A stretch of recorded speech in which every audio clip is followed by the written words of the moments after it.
1,000 crore in the last 12 months is the value of gold we have monetized for the retail house from the retail households of India. Good afternoon, everyone. Thanks for having me here. Uh, I am founder and CEO of Rupeek. We are a fintech startup which works with all the financial services provider, lending partners to monetize India's gold. And today I'll talk about what we do and how we intend to change the narrative and make this dead asset, which is lying in Indian household, productive. I think the data points on this slide are not a surprise to anyone in this room. India has $1 trillion plus worth of gold holdings. About 82% of holdings are in Indian retail households. The majority, 18 or 82%, is actually sitting with people who are either well off, don't require it, or think of this gold asset as a protection against any downside or a hedge against inflation. 18% lies with temples, central bank, uh, and government has been from Morarji Desai's time to recent government. They have been trying to monetize this $1 trillion worth of asset. And by the way, we are adding around 700 to 1,000 metric tons every year. So government is desperate to somehow plug this deficit which arises out of our fascination for gold. So the efforts we know about our gold monetization scheme. We also had sovereign bonds, uh, gold-backed bonds, and we, as a government, has put up import duty of 12.5%.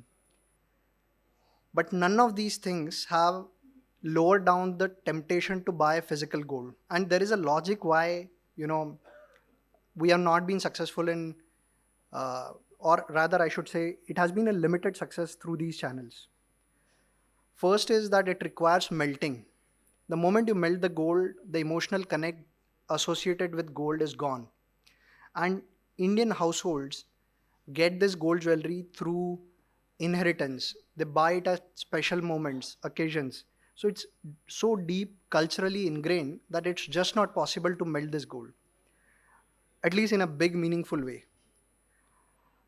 Then Indians love to hold gold in materialized form, although that's changing and that it's very heartening to see the change. But still, the physical gold, given that how our cultural evolution has been, we've been attacked, plundered so many times that physical gold gives us that mental comfort that you can pick it up and liquidate it any fine day.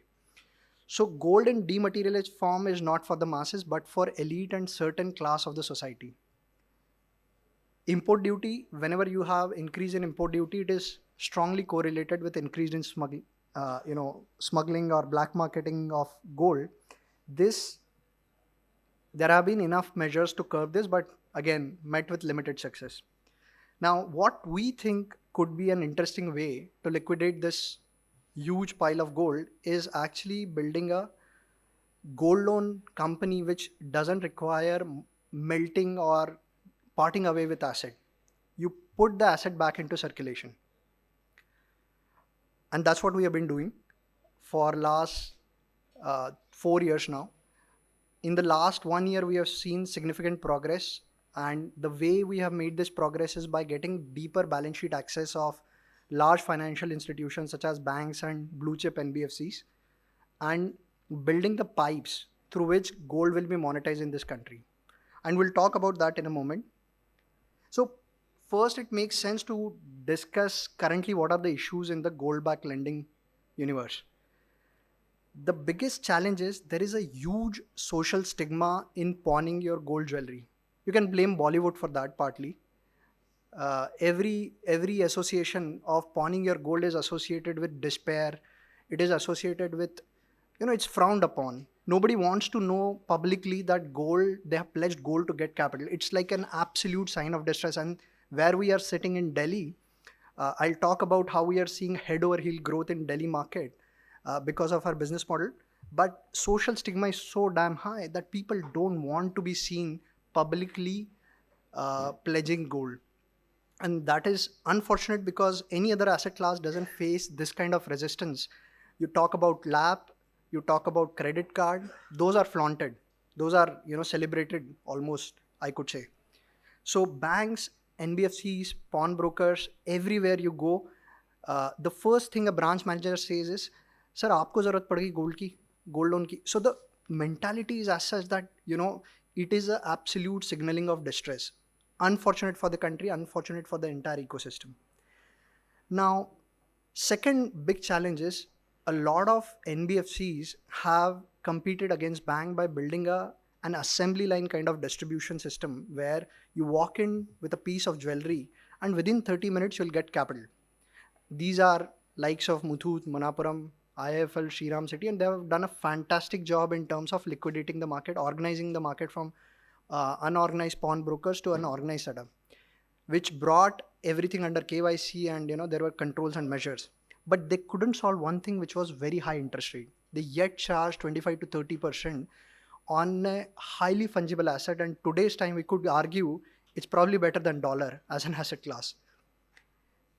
Third challenge, which is plaguing this industry, is high friction.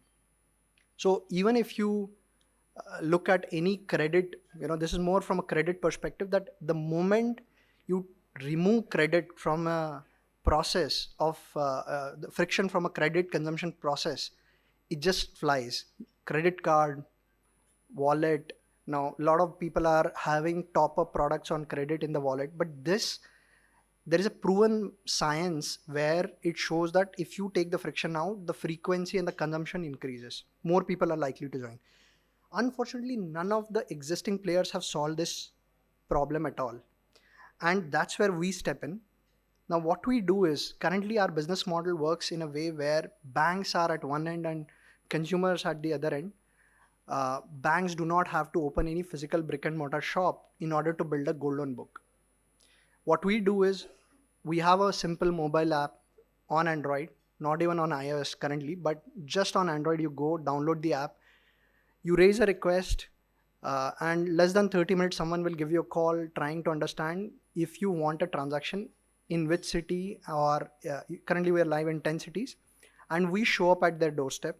We complete the entire appraisal process, KYC, underwriting, and wiring of money in less than 30 minutes. And the instant gratification is that aha moment, and it takes care of social stigma because people don't have to step outside their home. It's done all end to end in the privacy of their home. Second, because we do not have brick and mortar shops, we take care of interest cost, and frictionless. We'll talk about that in the next slides.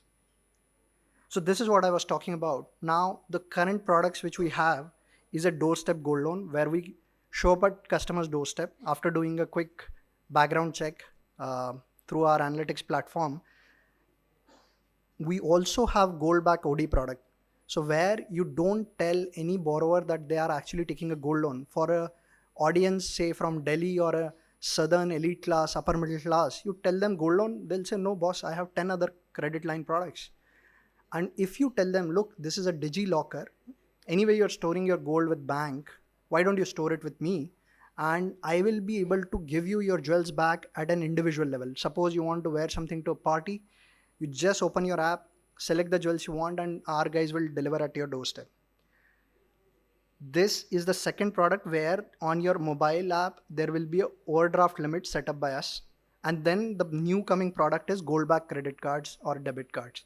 These, again, the premise and the underlying principle is that you take the friction out.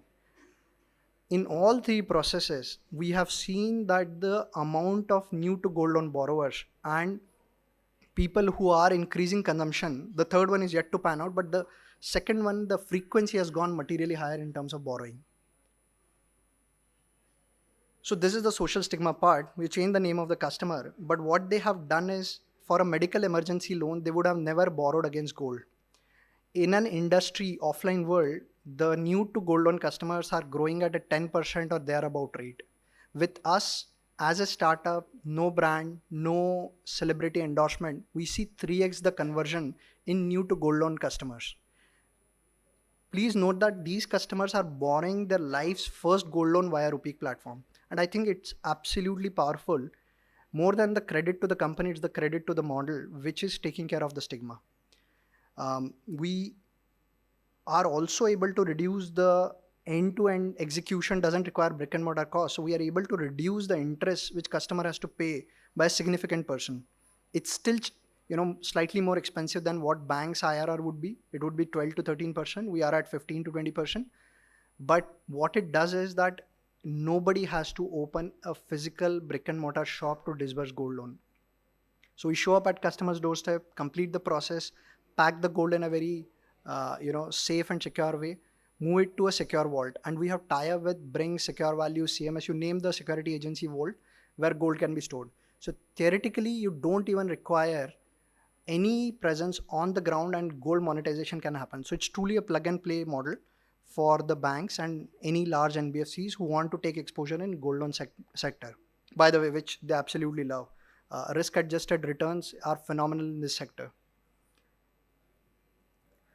So this is the doorstep convenience, the OD facility, and end-to-end digital journey. So we are completely cashless.